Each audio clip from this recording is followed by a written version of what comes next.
ಎಲ್ಲರಿಗೂ ನಮಸ್ಕಾರ.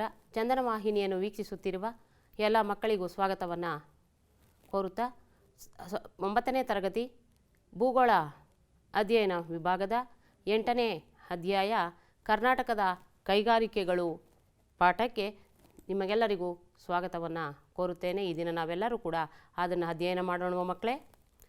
ಒಂದು ದೇಶವು ಆರ್ಥಿಕವಾಗಿ ಮುಂದುವರಿಯಬೇಕಾದರೆ ಯಾವ ಕ್ಷೇತ್ರಗಳು ಅಭಿವೃದ್ಧಿಯಾಗಬೇಕು ಯೋಚಿಸಿ ಉತ್ತರ ಕೊಡಿ ಮಕ್ಕಳೇ. ಕೃಷಿ, ಕೈಗಾರಿಕೆ, ಶಿಕ್ಷಣ, ಆರೋಗ್ಯ, ಸಾರಿಗೆ, ಸಂಪರ್ಕ ಈ ಎಲ್ಲ ಕ್ಷೇತ್ರಗಳು ಅಭಿವೃದ್ಧಿಯಾದರೆ ಮಾತ್ರವೇ ಒಂದು ದೇಶವು ಅಭಿವೃದ್ಧಿಯಾಗೋದಕ್ಕೆ ಸಾಧ್ಯ. ಕರೆಕ್ಟ್ ಮಕ್ಕಳೇ. ನಂತರ ಕೈಗಾರಿಕೆ ಎಂದರೇನು? ಕಚ್ಚಾ ವಸ್ತುಗಳನ್ನು ಸಿದ್ಧ ವಸ್ತುಗಳನ್ನಾಗಿ ಪರಿವರ್ತಿಸುವ ಮಾಧ್ಯಮವೇ ಕೈಗಾರಿಕೆ. ಈ ಅವಧಿಯಲ್ಲಿ ನಾವು ಕೆಳಗಿನ ಅಂಶಗಳನ್ನು ಕಲಿಯೋಣ ಮಕ್ಕಳೇ. ಕರ್ನಾಟಕದ ಕೈಗಾರಿಕೆಗಳ ಮಹತ್ವ ಮತ್ತು ಕೈಗಾರಿಕಾಭಿವೃದ್ಧಿ, ಕಬ್ಬಿಣ ಮತ್ತು ಉಕ್ಕಿನ ಕೈಗಾರಿಕೆ, ಹಂಚಿಕೆ ಮತ್ತು ಉತ್ಪಾದನೆ, ಹತ್ತಿ, ಬಟ್ಟೆ, ಸಕ್ಕರೆ, ಸಿಮೆಂಟ್, ಕಾಗದ ಕೈಗಾರಿಕೆಗಳು. ಬೆಂಗಳೂರು ಭಾರತದ ಪ್ರಮುಖ ಮಾಹಿತಿ ತಂತ್ರಜ್ಞಾನ ಕೈಗಾರಿಕೆಯ ಕೇಂದ್ರ. ಕರ್ನಾಟಕದ ಪ್ರಮುಖ ಕೈಗಾರಿಕಾ ವಲಯಗಳನ್ನು ಈ ದಿನ ತಿಳ್ಕೊಳ್ಳೋಣ ಮಕ್ಕಳೇ. ಕರ್ನಾಟಕದಲ್ಲಿ ಕೈಗಾರಿಕೆಗಳ ಬೆಳವಣಿಗೆ ಯಾವ ರೀತಿ ಆಯಿತು ಅಂದರೆ ಸ್ವಾತಂತ್ರ್ಯ ಅನಂತರ ಮತ್ತು ಸ್ವಾತಂತ್ರ್ಯ ಪೂರ್ವದಲ್ಲಿ ಅನ್ನೋದನ್ನು ತಿಳ್ಕೊಳ್ಳೋಣ. ರಾಜ್ಯವು ತ್ವರಿತವಾದ ಅಭಿವೃದ್ಧಿಯಲ್ಲಿ ಕೈಗಾರಿಕಾಭಿವೃದ್ಧಿಯ ಮಹತ್ವದ ಪಾತ್ರವನ್ನು ವಹಿಸುತ್ತೆ. ಇದಕ್ಕೆ ಕಾರಣ ರಾಜ್ಯದಲ್ಲಿ ಉತ್ತಮವಾದಂತಹ ಅವಕಾಶಗಳಿದ್ದಾವೆ. ಅಪಾರವಾದ ಖನಿಜ ಸಂಪತ್ತು, ಕಚ್ಚಾ ವಸ್ತುಗಳು, ಸೂಕ್ತ ವಾಯುಗುಣ, ಸಾಕಷ್ಟು ನೀರಿನ ಪೂರೈಕೆ, ಸಾರಿಗೆ ವ್ಯವಸ್ಥೆ, ನುರಿತ ಕಾರ್ಮಿಕರ ಲಭ್ಯತೆ, ವಿಶಾಲ ಮಾರುಕಟ್ಟೆ, ತಂತ್ರಜ್ಞಾನ ಇರುವುದರಿಂದ ಕರ್ನಾಟಕವು ವೈವಿಧ್ಯಮಯ ಕೈಗಾರಿಕೆಗಳಿಗೆ ಹೆಸರುವಾಸಿಯಾಗಿದೆ ಮಕ್ಕಳೇ. ನಮ್ಮ ರಾಜ್ಯವು ಕೃಷಿ ಆಧಾರಿತ ಗುಡಿ ಕೈಗಾರಿಕೆಗಳಿಂದ ಆಧುನಿಕ ಕೈಗಾರಿಕೋದ್ಯಮದೆಡೆಗೆ ಸಾಗುತ್ತಿದೆ. ರಾಜ್ಯದ ತ್ವರಿತವಾದ ಅಭಿವೃದ್ಧಿಯಲ್ಲಿ ಕೈಗಾರಿಕಾಭಿವೃದ್ಧಿ ಮಹತ್ವವಾದ ಪಾತ್ರವನ್ನು ವಹಿಸುತ್ತಿದೆ. ಕರ್ನಾಟಕದಲ್ಲಿ ಕೈಗಾರಿಕೆಗಳ ಬೆಳವಣಿಗೆಗೆ ಸರ್ ಎಂ ವಿಶ್ವೇಶ್ವರಯ್ಯನವರ ಕೊಡುಗೆ ಅಪಾರವಾದುದು. ನೋಡಿ ಮಕ್ಕಳು ಇಲ್ಲಿ ಚಿತ್ರವನ್ನು. ಇವರು ಮೈಸೂರು ಸಂಸ್ಥಾನದ ದಿವಾನರಾಗಿದ್ದು ಕೈಗಾರಿಕೆಗಳ ಒಂದು ಅಭಿವೃದ್ಧಿಗಾಗಿ ಸಾಕಷ್ಟು ಕೊಡುಗೆಯನ್ನು ನೀಡಿದ್ದಾರೆ. ಇವರು ಕೈಗಾರಿಕೀಕರಣ ಇಲ್ಲವೇ ವಿನಾಶ ಎಂಬ ತತ್ವವನ್ನು ಸಾರಿದ್ದಾರೆ ಮಕ್ಕಳೇ. 1902ರಂದು ಶಿವನಸಮುದ್ರದಲ್ಲಿ ಜಲವಿದ್ಯುತ್ ಶಕ್ತಿ ಉತ್ಪಾದನೆ ಪ್ರಾರಂಭಗೊಂಡ ಮೇಲೆ ವಿವಿಧ ಮೂಲ ಸಾಮಗ್ರಿ, ದಿನೋಪಯೋಗಿ ವಸ್ತುಗಳನ್ನು ತಯಾರಿಸುವ ಉದ್ಯಮಗಳು ಅಸ್ತಿತ್ವಕ್ಕೆ ಬಂದವು. ಅಕ್ಕಿ ಗಿರಣಿಗಳಂತಹ ಅನೇಕ ಉದ್ಯಮಗಳು ಅಸ್ತಿತ್ವಕ್ಕೆ ಬಂದವು ಮಕ್ಕಳೇ. 1923ರ ನಂತರ ರಾಜ್ಯದಲ್ಲಿ ಕಬ್ಬಿಣ ಮತ್ತು ಉಕ್ಕಿನ ಕೈಗಾರಿಕೆ ಸ್ಥಾಪನೆಯಾಯಿತು. ಸಾಬೂನು ತಯಾರಿಕೆ, ಹತ್ತಿ ಮತ್ತು ರೇಷ್ಮೆ ಗಿರಣಿ, ಕಾಗದ, ಸಿಮೆಂಟ್, ಸಕ್ಕರೆ, ಶ್ರೀಗಂಧದ ಎಣ್ಣೆ, ಬಣ್ಣ ಮುಂತಾದ ಆಧುನಿಕ ಕೈಗಾರಿಕೆಗಳು ಸ್ಥಾಪನೆಗೊಂಡವು. ಸ್ವಾತಂತ್ರ್ಯ ನಂತರ ರಾಜ್ಯದ ಕೈಗಾರಿಕಾ ಪ್ರಗತಿಯು ಯಾವ ರೀತಿ ಸಾಗಿದೆ ಅನ್ನೋದನ್ನು ತಿಳ್ಕೊಳ್ಳೋಣ ಮಕ್ಕಳೇ. ಕೇಂದ್ರ ಸರ್ಕಾರದ ಕೈಗಾರಿಕಾ ನೀತಿಯ ಫಲವಾಗಿ ಅನೇಕ ಕೈಗಾರಿಕೆಗಳು ಸ್ಥಾಪನೆಗೊಂಡವು. ಅವುಗಳೆಂದರೆ ವಿಮಾನ ತಯಾರಿಕೆ, ಇಂಜಿನಿಯರಿಂಗ್, ಮೆಷಿನ್ ಟೂಲ್ಸ್, ಗಡಿಯಾರಗಳು, ಕಬ್ಬಿಣ ಮತ್ತು ಉಕ್ಕು, ಅಲ್ಯೂಮಿನಿಯಂ,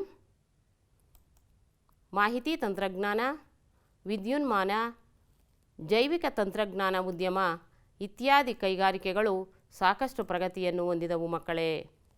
ಈಗ ಕರ್ನಾಟಕದ ಪ್ರಮುಖ ಕೈಗಾರಿಕೆಗಳಲ್ಲಿ ಒಂದಾದ ಕಬ್ಬಿಣ ಮತ್ತು ಉಕ್ಕಿನ ಕೈಗಾರಿಕೆ ದಕ್ಷಿಣ ಭಾರತದಲ್ಲಿಯೇ ಮೊಟ್ಟಮೊದಲು ಪ್ರಾರಂಭವಾಯಿತು. ಸರ್ ಎಂ ವಿಶ್ವೇಶ್ವರಯ್ಯನವರ ದೂರದೃಷ್ಟಿಯಿಂದ ಬಾಬಾ ಬುಡನ್ಗಿರಿ ಬೆಟ್ಟಗಳಲ್ಲಿ ಸಿಗುವ ಉತ್ತಮ ಹಾಗೂ ಅಪಾರ ಕಬ್ಬಿಣದ ಹದಿರನ್ನು ಬಳಸಿಕೊಳ್ಳಲು ಶಿವಮೊಗ್ಗ ಜಿಲ್ಲೆಯ ಭದ್ರಾವತಿಯಲ್ಲಿ 1923ರಲ್ಲಿ ಕಬ್ಬಿಣ ಮತ್ತು ಉಕ್ಕಿನ ಕೈಗಾರಿಕೆ ಸ್ಥಾಪಿಸಲಾಯಿತು. ಮಕ್ಕಳೇ, Mysuru iron and steel industries limited ಅಂತ ಹೇಳಿಬಿಟ್ಟು ಮೊದಲು ಅದಕ್ಕೆ ಹೆಸರನ್ನು ಕೊಟ್ಟಿದ್ದರು. ನಂತರ 1989ರಲ್ಲಿ ಭಾರತದ ಉಕ್ಕು ಪ್ರಾಧಿಕಾರಕ್ಕೆ ಈ ಕಂಪನಿಯನ್ನು ವಹಿಸಿಕೊಟ್ರು. ಇಂದು ಅದಕ್ಕೆ ವಿಶ್ವೇಶ್ವರಯ್ಯ ಕಬ್ಬಿಣ ಮತ್ತು ಉಕ್ಕಿನ ಕೈಗಾರಿಕೆ ಎಂದು ಹೆಸರಿಡಲಾಗಿದೆ.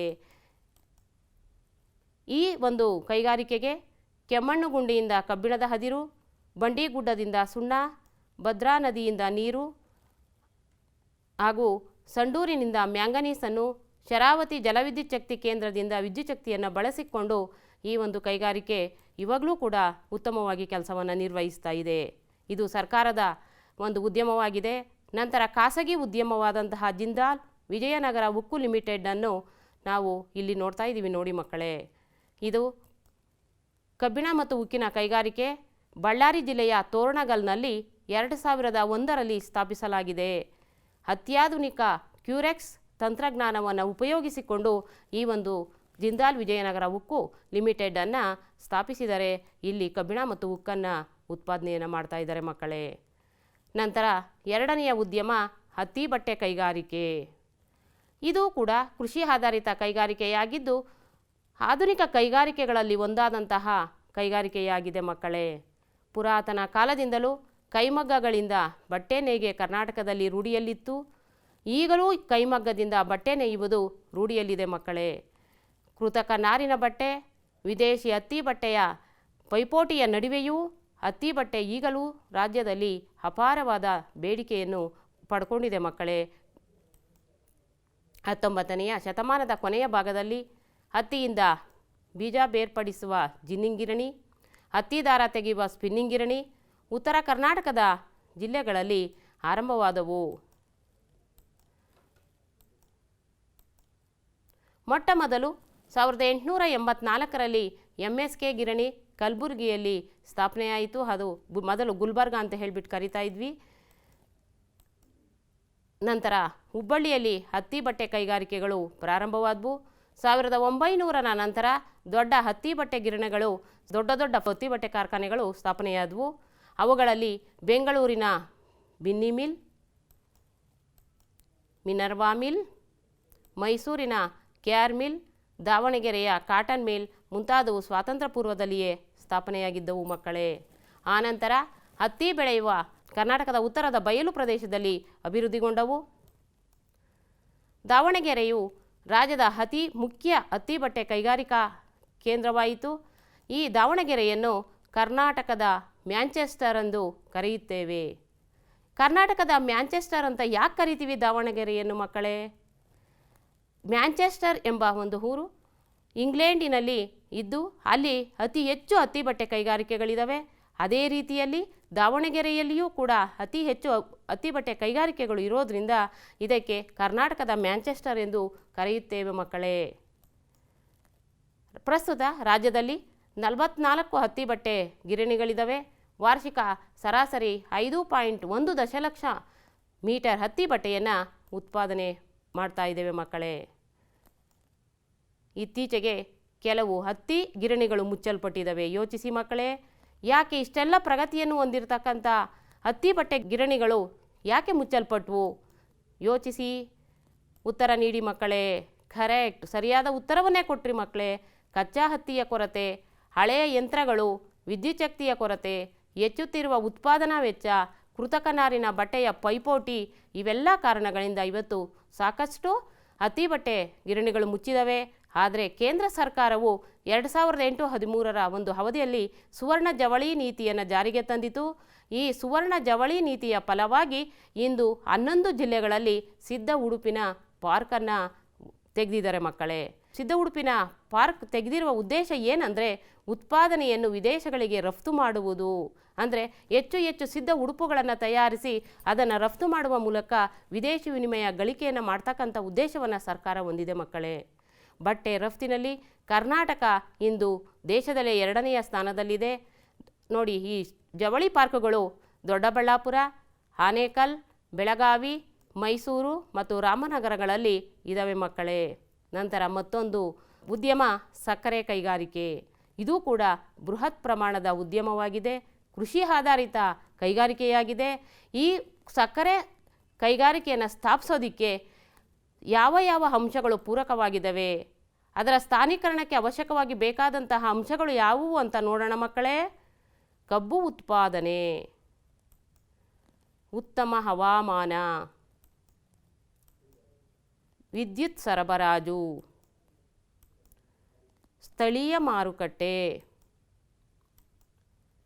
ಸಾರಿಗೆ ವ್ಯವಸ್ಥೆ, ಎಲ್ಲ ಅಂಶಗಳು ಈ ಸಕ್ಕರೆ ಕೈಗಾರಿಕೆಯನ್ನು ಸ್ಥಾಪಿಸೋದಕ್ಕೆ ಅವಶ್ಯಕವಾಗಿ ಬೇಕಾಗಿದ್ದಾವೆ ಮಕ್ಕಳೇ.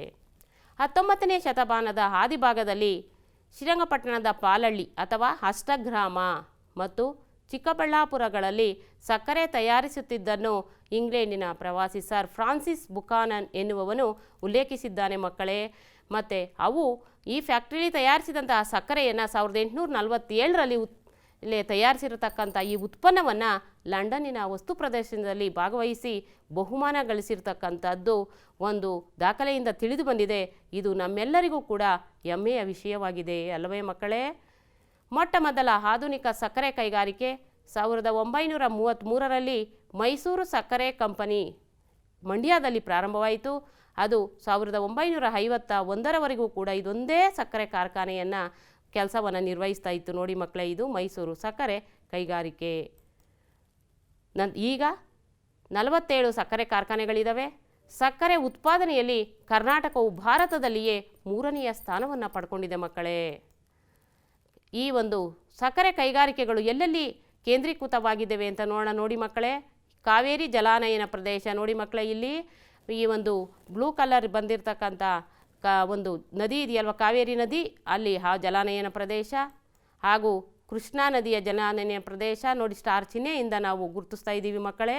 ನಂತರ ತುಂಗಭದ್ರಾ ನದಿಯ ಜಲಾನಯನ ಪ್ರದೇಶದಲ್ಲಿ ಈ ಒಂದು ಸಕ್ಕರೆ ಕೈಗಾರಿಕೆಗಳು ಸ್ಥಾಪನೆಯಾಗಿದ್ದಾವೆ. ಇದಕ್ಕೆ ಕಾರಣ ನಿಮಗೆಲ್ಲರೂ ಕೂಡ ತಿಳ್ಕೊಂಡಿದ್ದೀರಾ, ಇಲ್ಲಿ ಬೆಳೀತಾ ಇರತಕ್ಕಂಥ ಹೆಚ್ಚು ಕಬ್ಬಿನ ಉತ್ಪನ್ನದಿಂದ ಈ ಒಂದು ಜಿಲ್ಲೆಗಳಲ್ಲಿ ಹೆಚ್ಚು ಈ ಒಂದು ಕೈಗಾರಿಕೆಗಳಿದ್ದಾವೆ. ನೋಡಿ ಮಕ್ಕಳೇ, ಇಲ್ಲಿ ಸ್ಟಾರ್ ಚಿಹ್ನೆಯಿಂದ ನೋಡ್ತಾ ಇದ್ದೀರಾ ಬೆಳಗಾವಿ ಜಿಲ್ಲೆಯಲ್ಲಿದೆ ಅಂತ. ನಂತರ ಬಾಗಲಕೋಟೆ ಜಿಲ್ಲೆ, ಈ ಎರಡೂ ಜಿಲ್ಲೆಗಳಲ್ಲಿ ಹೆಚ್ಚು ಸಕ್ಕರೆ ಕಾರ್ಖಾನೆಗಳಿರೋದನ್ನು ನಾವು ನೋಡ್ತಾ ಇದ್ದೇವೆ. ಅಲ್ಲದೆ ಮಂಡ್ಯ, ಮೈಸೂರು, ಬೀದರ್, ವಿಜಯಪುರ, ಕಲಬುರಗಿ, ಬಳ್ಳಾರಿ, ದಾವಣಗೆರೆ ಈ ಜಿಲ್ಲೆಯಲ್ಲಿ ಈ ಒಂದು ಕಬ್ಬಿನ ಉತ್ಪಾದನೆ ಹೆಚ್ಚು ಆಗ್ತಾ ಇದೆ. ಅಲ್ಲೂ ಕೂಡ ಸಕ್ಕರೆ ಕೈಗಾರಿಕೆಗಳನ್ನು ನೋಡ್ತೇವೆ. ಈ ಸಕ್ಕರೆ ಫ್ಯಾಕ್ಟ್ರಿಯಲ್ಲಿ ಉಪ ಪದಾರ್ಥಗಳು ಬರ್ತವೆ ಮಕ್ಕಳೇ. ಅದು ಕಬ್ಬಿನ ಸಿಪ್ಪೆ ಮತ್ತು ಕಾಕಂಬಿ ಅಂತ ಹೇಳಿಬಿಟ್ಟು ನಾವು ನೋಡ್ಬೋದು. ಕಬ್ಬಿನ ಸಿಪ್ಪೆಯನ್ನು ಕಾಗದದ ತಯಾರಿಕೆ ಹಾಗೂ ಇಂಧನವನ್ನಾಗಿ, ಕಾಕಂಬಿಯನ್ನು ಮದ್ಯಸಾರವನ್ನು ಉತ್ಪಾದಿಸೋದಕ್ಕೆ ಬಳಸ್ಕೊಳ್ತಾ ಇದ್ದೀವಿ ಮಕ್ಕಳೇ. ನಂತರ ಮತ್ತೊಂದು ಕರ್ನಾಟಕದ ಪ್ರಮುಖ ಕೈಗಾರಿಕೆ ಕಾಗದದ ಕೈಗಾರಿಕೆ.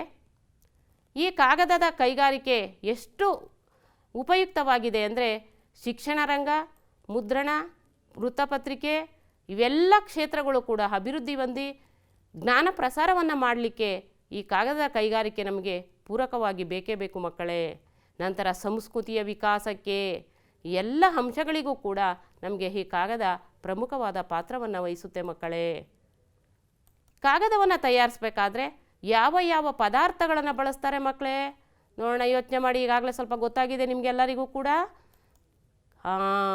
ಕರೆಕ್ಟ್ ಮಕ್ಕಳೇ, ಬಿದಿರು, ಮರದ ತಿರುಳು, ಹುಲ್ಲು, ಕಬ್ಬಿನ ಸಿಪ್ಪೆ, ಚಿಂದಿ ಬಟ್ಟೆ, ರದ್ದಿ ಕಾಗದ. ನೋಡಿ ಮಕ್ಕಳೇ, ಎಲ್ಲ ಚಿತ್ರಗಳಲ್ಲಿ ನೋಡಿದ್ರಿ. ಇವುಗಳನ್ನೆಲ್ಲವನ್ನು ಕೂಡ ಕಚ್ಚಾ ಪದಾರ್ಥಗಳನ್ನಾಗಿ ಬಳಸ್ಕೊಂಡು ನಾವು ಕಾಗದವನ್ನು ತಯಾರಿಸ್ತಾ ಇದ್ದೇವೆ. ಈ ಕಾಗದದ ಕೈಗಾರಿಕೆ ಅರಣ್ಯಾಧಾರಿತ ಕೈಗಾರಿಕೆಯಾಗಿದೆ. ಕರ್ನಾಟಕದಲ್ಲಿ ಶಿವಮೊಗ್ಗ ಮತ್ತು ಚಿಕ್ಕಮಗಳೂರು ಜಿಲ್ಲೆಯ ದಟ್ಟವಾದ ಅರಣ್ಯವನ್ನು ಗಮನದಲ್ಲಿಟ್ಟುಕೊಂಡು ಅಲ್ಲಿರ್ತಕ್ಕಂಥ ಅರಣ್ಯವನ್ನು ಬಳಸಿಕೊಂಡು ಭದ್ರಾವತಿಯಲ್ಲಿ ಮೈಸೂರು ಪೇಪರ್ ಮಿಲ್ ಲಿಮಿಟೆಡ್ ಕಾರ್ಖಾನೆ 1936ರಲ್ಲಿ ಪ್ರಾರಂಭಗೊಂಡಿತು. ನೋಡಿ ಮಕ್ಕಳೇ, ಶಿವಮೊಗ್ಗ ಜಿಲ್ಲೆಯ ಭದ್ರಾವತಿ ಇಲ್ಲಿ ಈ ಸ್ಟಾರ್ ಚಿಹ್ನೆಯಿಂದ ನಾವು ನೋಡ್ತಾ ಇದ್ದೇವೆ. ಇಲ್ಲಿ ಮೊದಲು 1936ರಲ್ಲಿ ಕೈಗಾರಿಕೆ ಸ್ಥಾಪನೆಯಾಯಿತು. ಮೈಸೂರು ಪೇಪರ್ ಮಿಲ್ ಲಿಮಿಟೆಡ್ನ ಚಿತ್ರವನ್ನು ಕಾಣ್ತಾ ಇದ್ದೀರಾ ಮಕ್ಕಳೇ ನೀವು. ನಂತರ ವೆಸ್ಟ್ ಕೋಸ್ಟ್ ಪೇಪರ್ ಮಿಲ್ ಇದು ಖಾಸಗಿ ಕಂಪನಿಯಾಗಿದ್ದು ದಾಂಡೇಲಿಯಲ್ಲಿ ಸ್ಥಾಪನೆಗೊಂಡಿದೆ.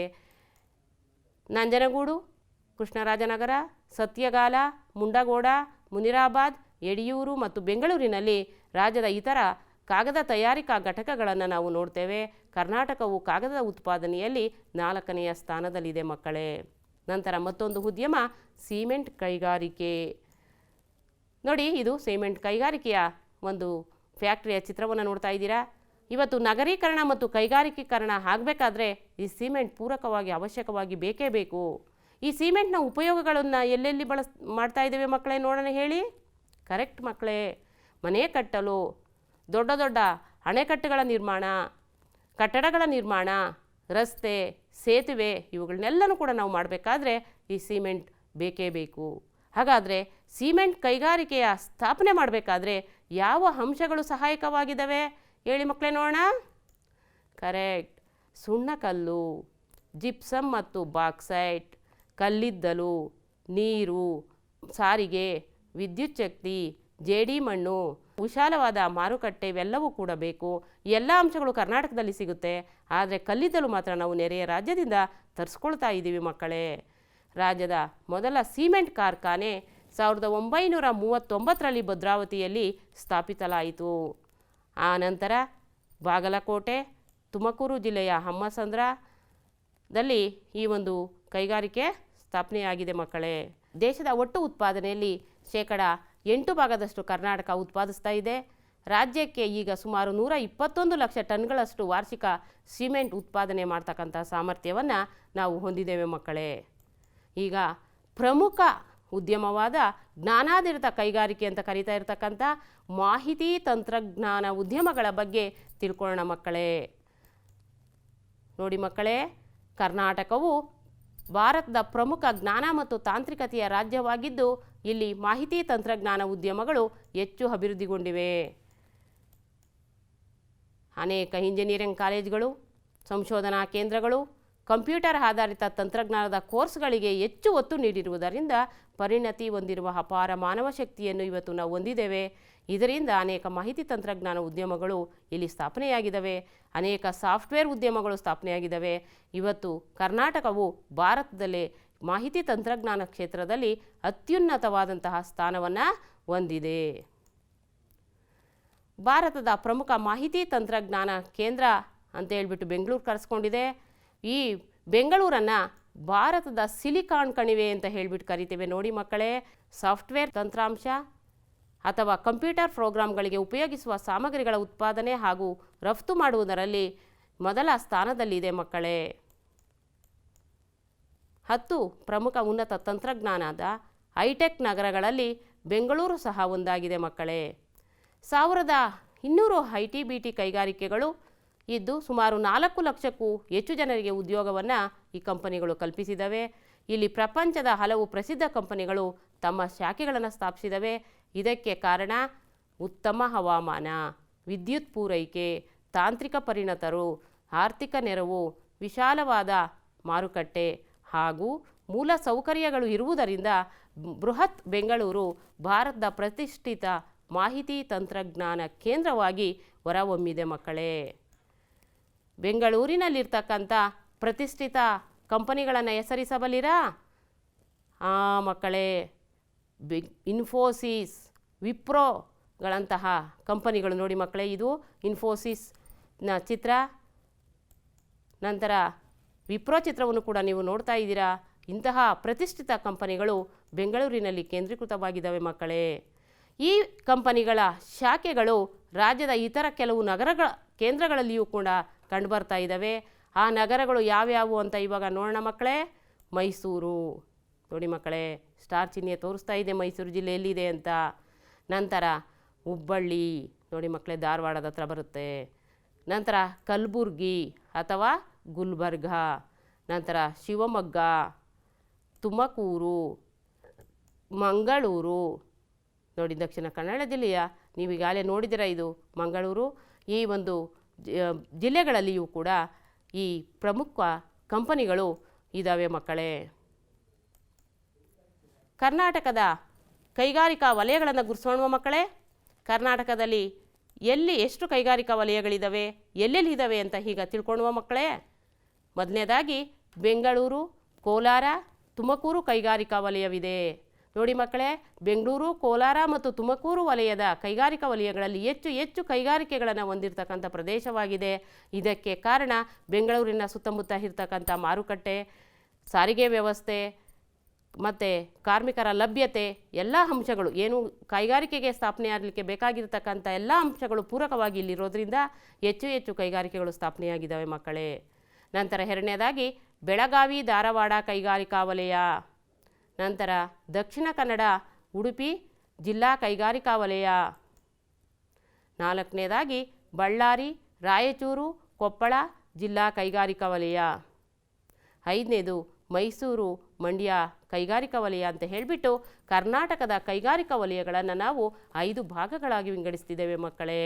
ಕರ್ನಾಟಕದ ಕೈಗಾರಿಕಾ ವಲಯಗಳು ಎಷ್ಟಿದ್ದಾವೆ ಮಕ್ಕಳೇ? ಕರೆಕ್ಟ್ ಮಕ್ಕಳೇ, 5. ಈ 5 ಕೂಡ ನಾವಿಲ್ಲಿ ಗುರುತಿಸಿದ್ದೀವಿ ಮಕ್ಕಳೇ. ನೋಡಿ, ಈ ಅಧ್ಯಾಯದಲ್ಲಿ ನಾವು ಕೆಳಗಿನ ಅಂಶಗಳನ್ನು ಕಲಿತಿದ್ದೇವೆ. ಕರ್ನಾಟಕದ ಕೈಗಾರಿಕೆಗಳ ಮಹತ್ವ ಮತ್ತು ಕೈಗಾರಿಕಾಭಿವೃದ್ಧಿಯನ್ನು ತಿಳ್ಕೊಂಡಿದ್ದೇವೆ. ಕಬ್ಬಿಣ ಮತ್ತು ಉಕ್ಕಿನ ಕೈಗಾರಿಕೆಯ ಹಂಚಿಕೆ ಮತ್ತು ಉತ್ಪಾದನೆಯನ್ನು ತಿಳ್ಕೊಂಡಿದ್ದೇವೆ. ಹತ್ತಿ ಬಟ್ಟೆ ಕೈಗಾರಿಕೆಗಳು ಎಲ್ಲೆಲ್ಲಿ ಸ್ಥಾಪನೆಯಾಗಿದ್ದಾವೆ ಮತ್ತು ಅವು ಯಾವ ರೀತಿ ಬೆಳವಣಿಗೆಯನ್ನು ಹೊಂದಿದ್ದಾವೆ. ಸಕ್ಕರೆ ಕೈಗಾರಿಕೆಗಳು, ಸಿಮೆಂಟ್ ಕೈಗಾರಿಕೆಗಳು, ಕಾಗದದ ಕೈಗಾರಿಕೆಗಳು, ಅವುಗಳ ಒಂದು ಅಂಶಗಳನ್ನು ನಾವು ಇಲ್ಲಿ ಅರಿತಿದ್ದೇವೆ ಮಕ್ಕಳೇ. ನಂತರ ಬೆಂಗಳೂರು ಭಾರತದ ಪ್ರಮುಖ ಮಾಹಿತಿ ತಂತ್ರಜ್ಞಾನ ಕೈಗಾರಿಕಾ ಕೇಂದ್ರ ಅಂತ ಹೇಳಿಬಿಟ್ಟು ತಿಳ್ಕೊಂಡಿದ್ದೀವಿ ಮಕ್ಕಳೇ.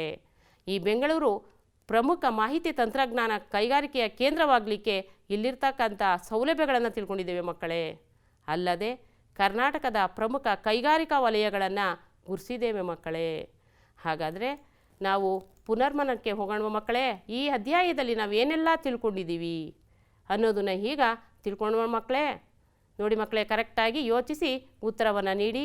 ಬಿಟ್ಟಿರುವ ಸ್ಥಳಗಳನ್ನು ಸೂಕ್ತ ಪದಗಳಿಂದ ಭರ್ತಿ ಮಾಡಿರಿ. ಕರ್ನಾಟಕದ ಮೊಟ್ಟಮೊದಲ ಕಬ್ಬಿಣ ಮತ್ತು ಉಕ್ಕಿನ ಕೈಗಾರಿಕೆ ಸ್ಥಾಪನೆಗೊಂಡ ಸ್ಥಳ ಯಾವುದು? ಯೋಚಿಸಿ ಮಕ್ಕಳೇ. ಕರೆಕ್ಟ್ ಮಕ್ಕಳೇ, ಕರ್ನಾಟಕದಲ್ಲಿ, ಅದರಲ್ಲೂ ದಕ್ಷಿಣ ಭಾರತದಲ್ಲಿಯೇ ಈ ಒಂದು ಸ್ಥಾಪನೆಯಾಗಿದ್ದು ಫಸ್ಟು ಭದ್ರಾವತಿಯಲ್ಲಿ ಕಬ್ಬಿಣ ಮತ್ತು ಉಕ್ಕಿನ ಕೈಗಾರಿಕೆ. ನಂತರ ಕರ್ನಾಟಕದ ಮ್ಯಾಂಚೆಸ್ಟರ್ ಡ್ಯಾಶ್. ಯೋಚಿಸಿ ಮಕ್ಕಳೇ. ಕರೆಕ್ಟ್ ಮಕ್ಕಳೇ, ಕರೆಕ್ಟಾಗಿ ಉತ್ತರವನ್ನು ನೀಡಿದ್ದೀರಾ. ದಾವಣಗೆರೆ ಕರ್ನಾಟಕದ ಮ್ಯಾಂಚೆಸ್ಟರ್ ಆಗಿದೆ. ನಂತರ ಹಮ್ಮಸಂದ್ರದಲ್ಲಿ ಡ್ಯಾಶ್ ಕೈಗಾರಿಕೆ ಇದೆ. ಯೋಚನೆ ಮಾಡಿ ಮಕ್ಕಳೇ, ಯಾವ ಕೈಗಾರಿಕೆ ಇದೆ ಅಲ್ಲಿ? ಹೌದು, ಸಿಮೆಂಟ್ ಕೈಗಾರಿಕೆ. ಸಿಲಿಕಾನ್ ಕಣಿವೆ ಎಂದು ಡ್ಯಾಶ್ ನಗರವನ್ನು ಕರೆಯುತ್ತಾರೆ. ಯೋಚನೆ ಮಾಡಿ ಮಕ್ಕಳೇ, ಯಾವ ನಗರವನ್ನು ನಾವು ಸಿಲಿಕಾನ್ ಕಣಿವೆ ಅಂತ ಕರಿತೀವಿ ಅಂತ ನೋಡಿದ್ವಿ? ಹೌದು, ಕರೆಕ್ಟ್ ಉತ್ತರವನ್ನು ನೀಡಿದ್ದೇವೆ ಮಕ್ಕಳೇ, ಅದೇ ಬೆಂಗಳೂರು. ಈಗ ಮತ್ತೊಂದು ಪುನರ್ಮನನ ಚಟುವಟಿಕೆ ಹೊಂದಿಸಿ ಬರೆಯರಿಗೆ ಹೋಗೋಣ. ನೋಡಿ, ಇಲ್ಲಿ ಎ ಮತ್ತು ಬಿ ಪಟ್ಟಿಗಳು ಇದ್ದಾವೆ. ಎ ಪಟ್ಟಿಯಲ್ಲಿರ್ತಕ್ಕಂಥ ಈ ಅಂಶಗಳನ್ನು ಬಿ ಪಟ್ಟಿಯಲ್ಲಿ ಇರ್ತಕ್ಕಂಥ ಸರಿಯಾದ ಉತ್ತರದೊಂದಿಗೆ ನಾವು ಈಗ ಹೊಂದಿಸಬೇಕಾಗಿದೆ ಮಕ್ಕಳೇ. ಹೊಂದಿಸಿ ಉತ್ತರವನ್ನು ನೀಡ್ತೀರಾ? ಮಕ್ಕಳೇ, ಮೊದಲನೇದು ಎ ಪಟ್ಟಿಯಲ್ಲಿರ್ತಕ್ಕಂಥ ಅಂಶಗಳನ್ನು ನೋಡಿ. ದಾಂಡೇಲಿ, ತೋರಣಗಲ್, ಮೊಳಕಾಲ್ಮೂರು, ಶಹಾಬಾದ್, ಇನ್ಫೋಸಿಸ್.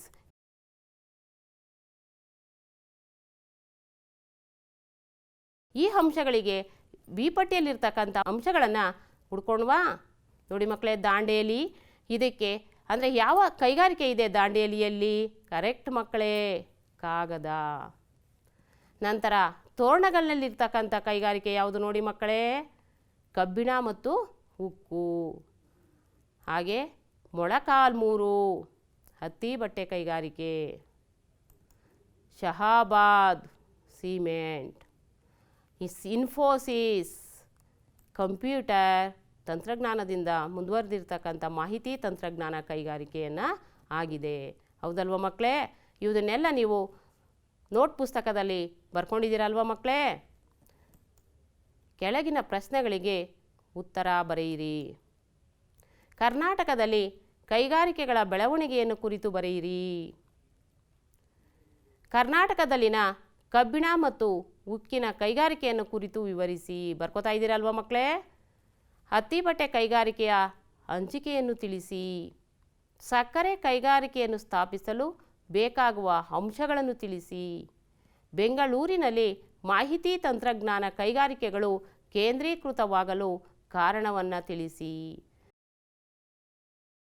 ಈ ಅಂಶಗಳನ್ನು ಮರೆದಂಗೆ ಚೆನ್ನಾಗಿ ಬರೆದು ನಿಮ್ಮ ಶಿಕ್ಷಕರಿಗೆ ತೋರಿಸಿ. ಈಗ ಚಟುವಟಿಕೆಯನ್ನು ಕೊಡ್ತಾ ಇದ್ದೇನೆ, ಬರ್ಕೊಳ್ಳಿ ಮಕ್ಕಳೇ.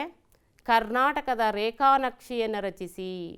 ಅದರಲ್ಲಿ ಕರ್ನಾಟಕದ ಪ್ರಮುಖ ಕೈಗಾರಿಕೆಗಳ ಹಂಚಿಕೆಯನ್ನು ಗುರುತಿಸಬೇಕು ಮಕ್ಕಳೇ. 5 ಕೈಗಾರಿಕಾ ವಲಯಗಳನ್ನು ಇವಾಗ ನಾವು ತಿಳ್ಕೊಂಡ್ವಿ ಅಲ್ವಾ? ಆ ಕೈಗಾರಿಕಾ ವಲಯಗಳನ್ನು ನಾವು ಇಲ್ಲಿ ಗುರುತಿಸಬೇಕಾಗಿದೆ ಮಕ್ಕಳೇ. ನಂತರ ಯೋಜನಾ ಕಾರ್ಯ ನೋಡಿ ಮಕ್ಕಳೇ, ನಿಮ್ಮ ಸಮೀಪದಲ್ಲಿ ಅಂದರೆ ನಿಮ್ಮ ಊರಿನ ಹತ್ತಿರದಲ್ಲಿ ಯಾವುದಾದರೂ ಒಂದು ಕೈಗಾರಿಕೆಗೆ ಭೇಟಿಯನ್ನು ಕೊಟ್ಟು ಆ ಕೈಗಾರಿಕೆಯಲ್ಲಿ ಅದು ಯಾವುದೇ ಆಗಿರಲಿ, ಹತ್ತಿ ಬಟ್ಟೆ ಕೈಗಾರಿಕೆ ಆಗಲಿ, ಸಕ್ಕರೆ ಆಗಲಿ, ಮತ್ತು ಸಿಮೆಂಟ್ ಕೈಗಾರಿಕೆ ಆಗಿರಲಿ, ಅಲ್ಲಿಗೆ ಹೋಗಿ ಅಲ್ಲಿಯ ಒಂದು ಮ್ಯಾನೇಜರ್ನ ಪರ್ಮಿಷನನ್ನು ತಗೊಂಡು ನೀವು ಅಲ್ಲಿ ಕಚ್ಚಾ ವಸ್ತುವನ್ನು ಏನೇನು ಬಳಸ್ತಾರೆ, ಆ ಕಚ್ಚಾ ವಸ್ತುವನ್ನು ಎಲ್ಲಿಂದ ಸಂಗ್ರಹಿಸ್ಕೊಂಡಿದ್ದಾರೆ ಮತ್ತು ಅದರಿಂದ ತಯಾರಿಸ್ತಕ್ಕಂಥ ಸಿದ್ಧ ವಸ್ತುಗಳನ್ನು ಯಾವ ರೀತಿ ಮಾಡ್ತಾರೆ, ಅದನ್ನು ಯಾವ ರೀತಿ ಮಾರ್ಕೆಟಿಂಗ್ ಮಾಡ್ತಾರೆ ಅನ್ನೋದನ್ನು ನೀವು ತಿಳ್ಕೊಳ್ಬೇಕು ಮಕ್ಕಳೇ. ನಂತರ ಬೆಂಗಳೂರು ನಗರದಲ್ಲಿ ಕಂಡುಬರುವ ಜ್ಞಾನಾಧಾರಿತ ಕೈಗಾರಿಕಾ ಸಂಸ್ಥೆಗಳನ್ನು ಪಟ್ಟಿ ಮಾಡಿ ಮಕ್ಕಳೇ. ಯಾವ್ಯಾವ ಜ್ಞಾನಾಧಾರಿತ ಕೈಗಾರಿಕೆಗಳು ಬೆಂಗಳೂರಲ್ಲಿ ಇದ್ದಾವೆ ಅಂತ ಹೇಳ್ಬಿಟ್ಟು ನೀವು ಈ ಒಂದು ಯೋಜನಾ ಕಾರ್ಯದಲ್ಲಿ ಮಾಡಬೇಕು ಮಕ್ಕಳೇ. ಧನ್ಯವಾದಗಳು ಮಕ್ಕಳೇ. ನಾನು ಎಚ್ ಪುಟ್ಟಗಂಗಮ್ಮ, ಸಹ ಶಿಕ್ಷಕಿ, ಸರ್ಕಾರಿ ತೆಲುಗು ಪ್ರೌಢಶಾಲೆ, ದೊಡ್ಡಬಳ್ಳಾಪುರ ತಾಲೂಕು, ಬೆಂಗಳೂರು ಗ್ರಾಮಾಂತರ ಜಿಲ್ಲೆ. ಧನ್ಯವಾದಗಳು.